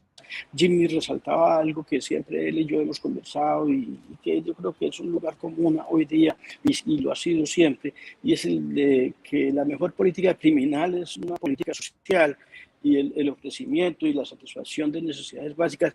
Y hoy día, que estamos hablando de la redefinición, de la rehechura del contrato social, la creación de condiciones de equidad es sin duda más allá de, como veremos un poco más adelante, el entender los derechos como simples sobornos, la creación de condiciones de igualdad que acerquen y que hagan, digamos, real la existencia de la dignidad de las personas en cuanto seres iguales y además en la necesidad de que los gobiernos entiendan que tienen que meter la mano en la desigualdad para potenciar condiciones de igualdad a través de acciones afirmativas. Yo creo que esto es trascendental, es decir, la tarea de la Corte en que las promesas de la Constitución avancen de las promesas a las realidades ha sido, digamos, muy importante. Seguramente faltarán muchas cosas, con toda seguridad que faltan muchas cosas, pero por ejemplo, el derecho a la salud, que bueno, sigue siendo negado, la pastilla, venga dentro de un mes, etcétera, sigue existiendo, pero creo que la tarea de los jueces y la tarea de la Corte en esa medida, pues han logrado algunos avances, yo no sé qué tan significativos, pero seguramente que sí. Un punto subsiguiente es el de la autonomía territorial. Estos países fuertemente centralizados, con un presidente poderoso, siempre tienden a desdeñar un poco las regiones. La Constitución, digamos, del 91 tiene un gran papel en la lucha contra la excesiva centralización. Y la Corte ha permitido, a través de su trabajo, atacar la constitucionalidad de leyes con el fin de mantener un nivel mínimo de autonomía administrativa y financiera, recortan el poder de las autoridades locales. Digamos que la Corte ha avanzado en la promesa de la descentralización y en esa medida, por ejemplo, prohibir las injerencias, los recortes tributarios de beneficios o beneficios en materia de impuestos territoriales ha sido un trabajo definitivo. Yo sé que saltarán muchas críticas acerca del tema de equidad y justicia tributaria, que aún no se logra y que yo creo que estamos lejos de él, y no sé cómo serán estos debates en el futuro, pero digo, por lo menos en lo que tiene que ver con tributos territoriales ha habido un amparo más o menos destacado. Subsiguientemente, el cuarto ámbito de intervención de la Corte se refiere a la reducción de la deliberación parlamentaria. Esta es, de nuevo, una de las principales manifestaciones del poder excesivo del presidente y de las facultades que le confirieron en relación con el poder legislativo, como la iniciativa legislativa general, la iniciativa legislativa exclusiva para ciertas materias y la posibilidad de aprobar decretos con fuerza de ley y la competencia para vetar por inconveniencia o inconstitucionalidad leyes aprobadas por el Congreso. Todos esos poderes presidenciales. En Colombia, el presidente ha llegado al punto de vetar una reforma constitucional de su propia iniciativa que ya había sido aprobada por el Congreso. Este gran poder del presidente en relación con el poder legislativo ha distorsionado ciertamente el sistema de pesos y contrapesos, de frenos y contrapesos.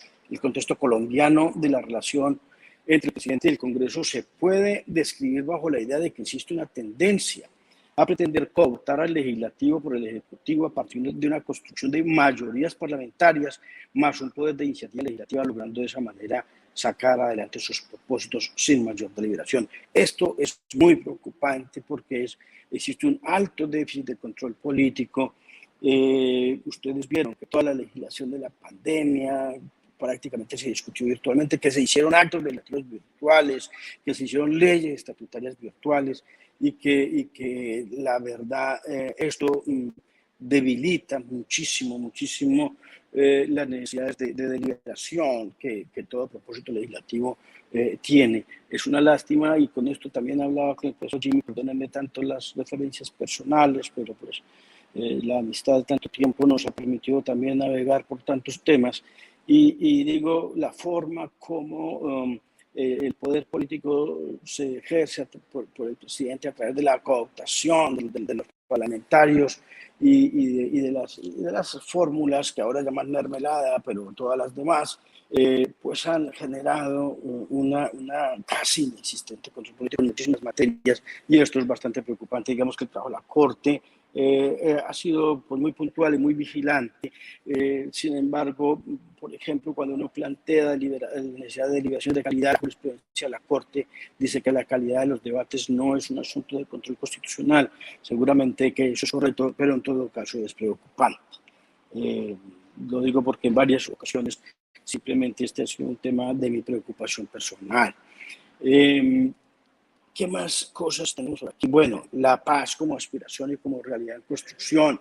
Sin duda el proceso de paz, la firma del acuerdo final, la desmovilización de la guerrilla y la implementación de todo el sistema de justicia de verdad, reconciliación y repetición recordó dos cosas. Primero, el hecho fundamental de que la Constitución del 91 fue la primera que no surgió como el triunfo de uno de los contendientes, Esas son palabras de Hernando Valencia Villa. Y por otra, la decisión fundamental y desesperada de la sociedad colombiana de que la paz fuera uno de los elementos centrales de la política de Estado.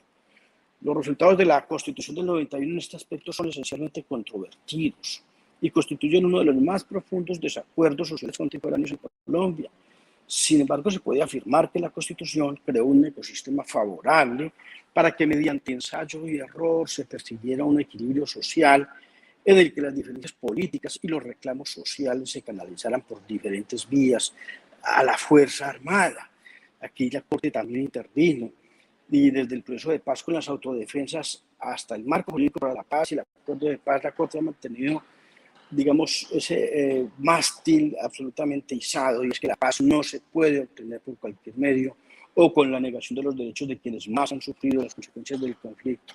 Por eso la Corte ha activado la Constitución en relación con la cláusula de la paz y ha puesto en el centro de todo ese debate los derechos de las víctimas. En primer lugar, el derecho a la verdad. Recientemente, por ejemplo, nos correspondió controlar la Ley 19 del 2019 que confería en prevalencia la visión de uno de los actores del conflicto. Nosotros lo que dijimos allí como Corte es que la verdad es poliédrica, la verdad es como un prisma, la verdad es de muchos colores. Allí se pretendía construir una verdad parcial a partir de cierta visión de la memoria histórica y del Ejército Nacional a través de la creación de unos veteranos como ciudadanos vulnerables. La Corte salió al paso de ello y digamos, afirmó una idea que ya campeaba, y es que la verdad no es una verdad que se construye con una sola visión. Hay que pensar en el futuro y a partir de ahí pensar en la Constitución en el 2031. Todo buen balance no solo implica una visión crítica y abierta del pasado, sino una mirada del futuro. ¿Cómo debería lucir nuestra Constitución en la próxima década? Esa fue una pregunta que se formularon Jack Wilkin y Rev. Seeger en 2009 cuando convocaron a un grupo de constitucionalistas de los Estados Unidos para que pensaran sobre las transformaciones que necesitaba la Constitución de ese país. La pregunta sobre el futuro siempre es exigente porque implica alejarse de la futurología, del desapego por las preocupaciones más urgentes y cotidianas y un pensamiento con perspectiva, pero sin especulación.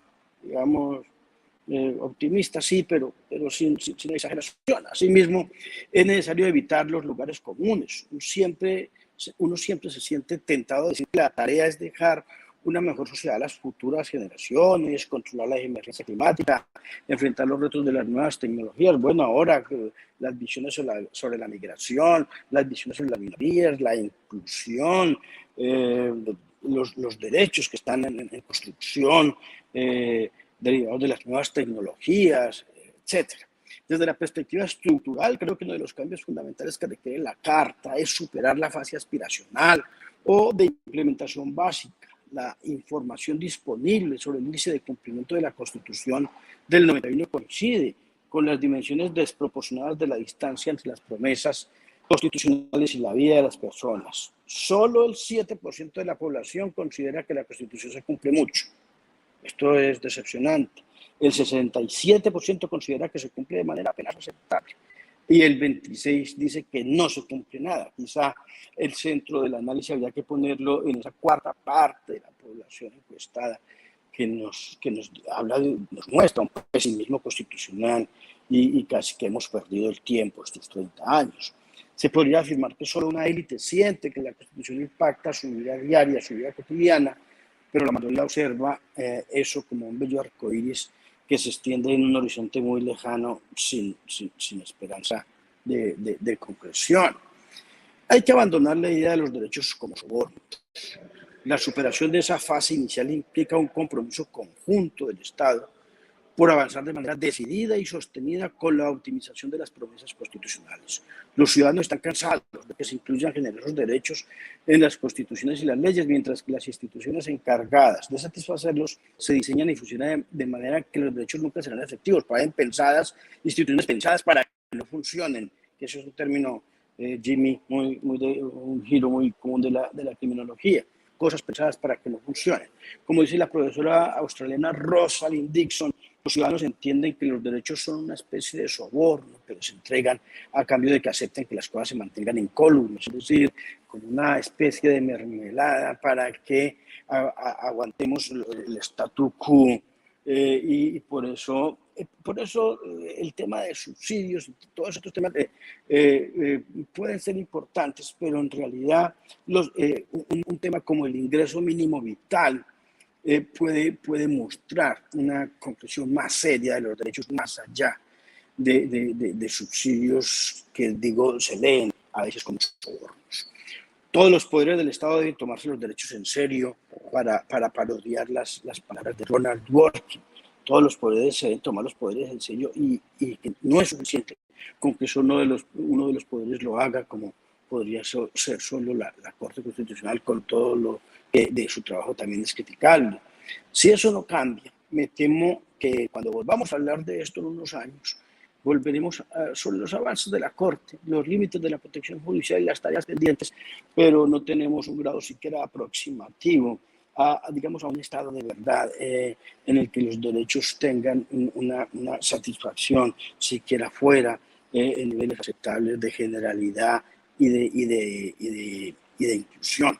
Y dije que no iba a caer en el lugar del cambio climático, en el lugar preferido. Quiero llamar la atención, sin embargo, sobre un aspecto. Una constitución es como una hoja de un árbol que cae sobre un lago. Ese lago es el contexto económico, social y político en que la constitución opera. Si el agua del lago es ácida, en muy poco tiempo ya no tendremos hojas, se habrá desintegrado, se habrá convertido en una nada. Si el agua del lago es pura y cristalina, la hoja seguramente se mantendrá brillante y perdurará un tiempo más largo. Me temo que nuestro modelo económico es bastante ácido para la pretensión de construir un estado de bienestar incluida en la Constitución de 1991, esta denominación genérica. Ni qué decir de nuestro modelo de desarrollo frente al objetivo de proteger el medio ambiente. Samuel Moyn nos dice que los derechos no son suficientes mientras no reformemos las estructuras globales y estatales que rigen la economía. Esto lo venimos escuchando desde los tiempos mismos antecedentes a la Revolución Francesa. Hoy día Piketty nos ha dado una vía para construir sociedades más igualitarias en los que la equidad sea el entorno idóneo para la satisfacción de los demás derechos, siempre, digamos, en un contexto de recursos escasos. La pandemia ha sido una especie de sensor de la flexibilidad de la Constitución de cara a la mantención de las libertades, pero además para observar el grado de compromiso por la estabilidad constitucional que pueden tener los poderes públicos y sobre todo la administración. También para medir cómo se comportan los jueces en frente a la forma como esos poderes pretenden resolver problemas derivados de la pandemia. Esto es desde la propia puerta de apertura a los estados de emergencia, cómo se llega a ellos, su escogencia y las medidas sanitarias, de orden público, administrativas, etcétera. Bueno, y las que tienen que ver con las libertades. Un tribunal podrá ser más o menos diferente con las medidas, siempre sin olvidar el significado que tiene como deber mantener incólume la Constitución. El tribunal debe ser especialmente cuidadoso con los desvíos autoritarios que siempre tienden a entronizarse y en este caso controlar la propagación de la pandemia no ha sido la excepción. Ya ustedes vieron que los primeros estados el estado de alarma que se declaró en España fue declarado contra la Constitución, con algunas otras normas aisladas, pasó igual en Francia y también en Alemania. Entonces, para finalizar, surgen problemas estos días. ¿Cómo puedo accionar contra el Estado porque no me provee la vacuna? Esto plantea el gran problema de cómo interferir en el diseño de políticas públicas y por qué vacunar debería ser una prioridad. ¿Puede el Estado decidir que la vacuna no es algo prioritario? ¿Puede el Estado desentenderse de las sugerencias de las organizaciones de salud porque las entiende innecesarias, por ejemplo la mascarilla? ¿Puedo yo decidir no vacunarme sin más como un ejercicio de mi libre autonomía? ¿Puede el Estado legítimamente establecer un pasaporte para el acceso o locomoción de las personas sobre la base de restringir libertades a los no vacunados? ¿Puede el Estado establecer medidas de discriminación positiva para los vacunados Por ejemplo, preferirlos en caso de un empate en un concurso de acceso al servicio público. Y estas, ¿cómo funcionan las garantías penales frente a la desobediencia a las medidas sanitarias? ¿Puede ser delito eludir dolosamente las medidas de autocuidado? ¿Cuál sería el estándar para medir la anticomicidad? Ese diagnóstico, todo este diagnóstico causa desesperanza y un poco de desolación. La Constitución del 91 es en últimas un mero documento normativo que no puede generar todas las transformaciones que su eficacia requiere. Sin embargo, frente a la inercia que ese sentimiento sugiere, propongo celebrar estos 30 años de constitucionalismo y avanzar con esperanza hacia la construcción de un constitucionalismo transformador. Hoy día que hablamos del constitucionalismo garantista y del constitucionalismo social.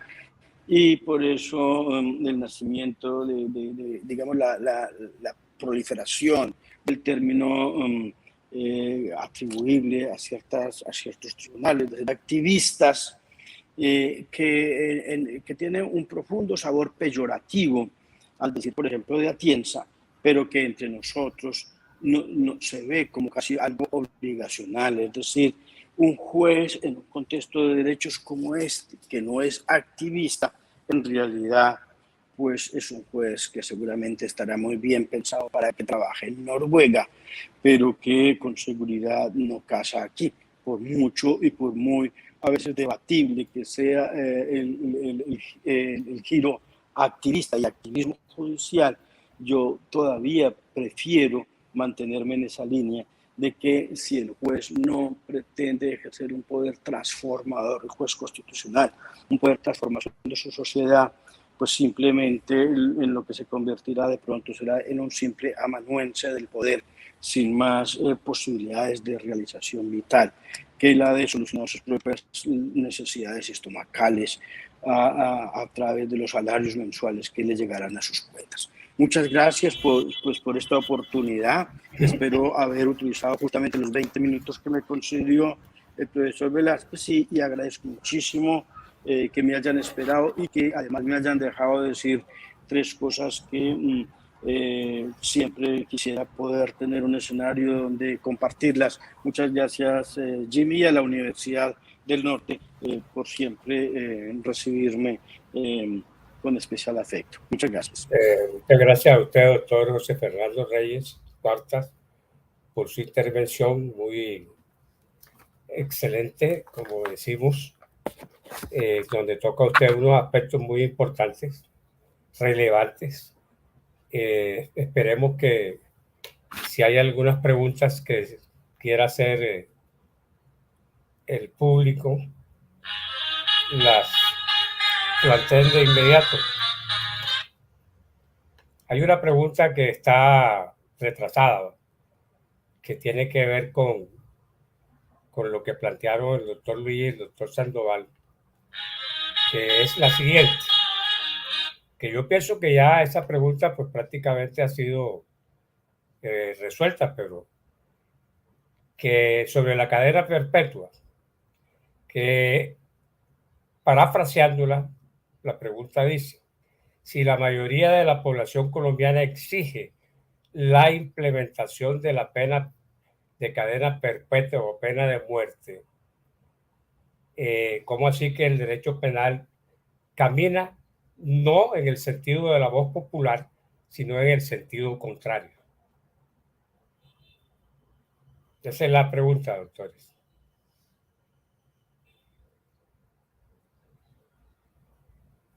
¿Quién la desea responder? Hola. ¿Me escucha, profesor Velázquez? Sí, estoy escuchando. Es que estoy escuchando la voz.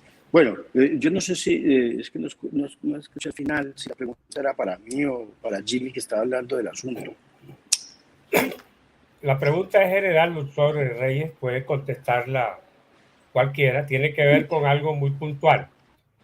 La persona pregunta que por qué si el pueblo, la voz popular, se encamina en que se instaure la pena de muerte o la cadena perpetua, ¿por qué no Bueno, se oye la voz del Velázquez, pueblo y el derecho penal se encamina en el lado contrario. es que yo lamento mucho, no entiendo nada de lo que el profesor Velázquez dice, pero con todo y eso voy a arriesgarme simplemente a dar una opinión, ya que puedo, sobre el tema de prisión perpetua. Repito, no escuché bien, la pregunta se escucha como un monstruo de ultratumba, una voz deformada, una cosa ¿Tú terrible. escuchas a mí?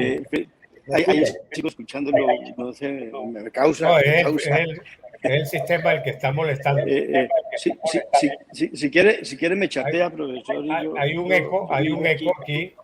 El técnico que está ayudando a nosotros podría resolver estamos el sobre el problema. tiempo. Estamos sobre el tiempo. Que conteste el magistrado lo que tenga que contestar, porque es que estamos sobre el tiempo y esto se leí, muy bien, ya leí la pregunta, muy bien. Diré dos cosas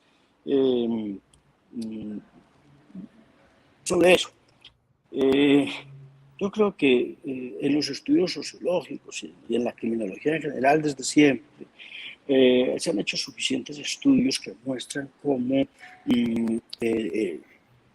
las preguntas sobre temas cruciales, la pena misma, pero también la duración de la pena y la intensidad de la pena de muerte, la pena inocuizadora, la prisión perpetua, que también es una forma de inocuización, todas ellas responden, digamos, pues a momentos históricos o responden a ideas, también a contextos de educación, como decía Jimmy ahora, es decir, a la gente le gusta la pena, a la gente le gusta mucha pena, a la gente le gusta la pena de muerte. Y pues uno diría, pues cada quien tiene derecho a que le guste lo que quiera. El problema es que quienes se enfrentan a responsabilidades públicas no pueden resolver simplemente por el prurito o el gusto. Y para algo nos tiene que servir la ilustración y para algo nos tiene que servir la educación y digamos, el estudio, la academia, la reflexión, la inteligencia, como dirían otros más refinadamente. Pues sí, si usted convoca a un mundo de gente para que opine, por ejemplo, del asesinato de un niño que descuartizan y que luego tiran por un acantilado y lo reducen a ácido, pues todo el mundo dirá, de los 100 encuestados, 100 dirán que es obligación y poner la pena de muerte. O sea, la forma reactiva, cómo se hace la ley penal y cómo se hace la pena en este país no consulta pues, lo que la racionalidad, lo que la proporcionalidad y en general el contexto constitucional, y a eso me refiero, que es, digamos, mi business en este momento, reclama. Nosotros discutimos largamente el tema de la prisión perpetua revisable hace poco. La ponencia aún no la construimos, pero pues digamos podemos hablar de ella solo porque ya salió. Pero, por ejemplo, para mí ha sido un debate muy satisfactorio, porque de pasar de dar 30 años clase hablando en contra de la prisión perpetua a poder decidir sobre la prisión perpetua es un privilegio que solo tengo yo en este país, Jimmy, y es poder juntar el tema de lo que significa el concepto de Estado social y democrático de derecho, como dimanante del principio de dignidad humana y a su vez conectado ya con temas colocados en una posición, digamos, en un punto de evolución superior de ese concepto, el tema de resocialización. Es decir, cuando tú pones la dignidad como cimiento del Estado social y democrático de derecho, entiendes que las personas son un fin en sí mismo y que el sentido de la oportunidad, el sentido de dar una oportunidad o en todo caso el no cosificar al individuo a través de ponerlo como un estandarte de lo que no es, porque la prisión perpetua justamente es lo que no es. Es un poco como si las mamás pasaran por la cárcel, por el pabellón de prisión perpetua y le dijeras, si no te tomas la sopa y no estudias y no qué, miras dónde vas a venir. Y entonces un poco que con grilletes y con unos vestidos especiales los de la prisión perpetua estuvieron allí exhibidos como la escoria social que no sirvió para nada y que fracasó como ser humano. Es decir, la descreencia en la dignidad de la persona que comporta la prisión perpetua. Porque es que aquí les metieron el adjetivo de revisable. Lo que sea revisable no la hace. que no sea perpetua. La prisión perpetua es perpetua porque lo es, así fuera revisable. Y todavía peor con el engendro que crearon este año de decir que a los 25 años la revisan y luego yo decía en la sala cuando discutimos el asunto. Entonces, ahora con la reforma que introdujeron, más o menos la cosa es esta.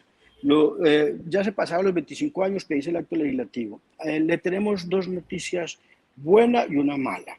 La buena es que ya llegó los 25 años y vamos a revisarle la pena. Y la mala es que si le va bien, lo vamos a prolongar hasta por otros 25 años, hasta posiblemente que cumpla 60. Porque eso es lo que decía esa ley, que si no es porque Yesid Reyes les mostró el hierro en el que habían entrado, pues lo trataron de arreglar, y lo trataron de arreglar metiendo más la pata. Entonces, es una cosa como de locos ver lo que hicieron este año. Digo, lo revisable de la pena no lo hace que sea perpetua, y en nuestro caso sí que era perpetua, porque si ustedes leen la regulación española, pues es distinta, tiene unos tiempos, tiene unos grados de pena, y la acaban de declarar conforme a la Constitución hace 2 días en España, la prisión perpetua revisable, con solo 2 votos disidentes. Vamos, en Colombia la decisión fue un poco mayor, bueno, no recuerdo ahora cuánto fue, 6-3 tal vez, o 5-4, como muchas veces sucede, pero en cualquier caso lo que quiero decir es que por mucho que el imaginario popular se imaginara penas de muerte y penas de descuartizamiento y la horca y la guillotina, pues digamos a la racionalidad humana, a la racionalidad científica y en cualquier caso a una constitución de un país y de una democracia decente le corresponde el gran trabajo de decir no a esas formas de pensar. Es sencillo. Gracias, doctor Jimmy, perdóname que me haya exagerado. Muy bien, doctor. No hay más preguntas en este momento. Bueno, si no hay más intervenciones de parte del doctor Sandoval o doctor Luigi que quieren agregar algo, o el mismo doctor Reyes Cuartas, si no hay más nada que señalar, decir,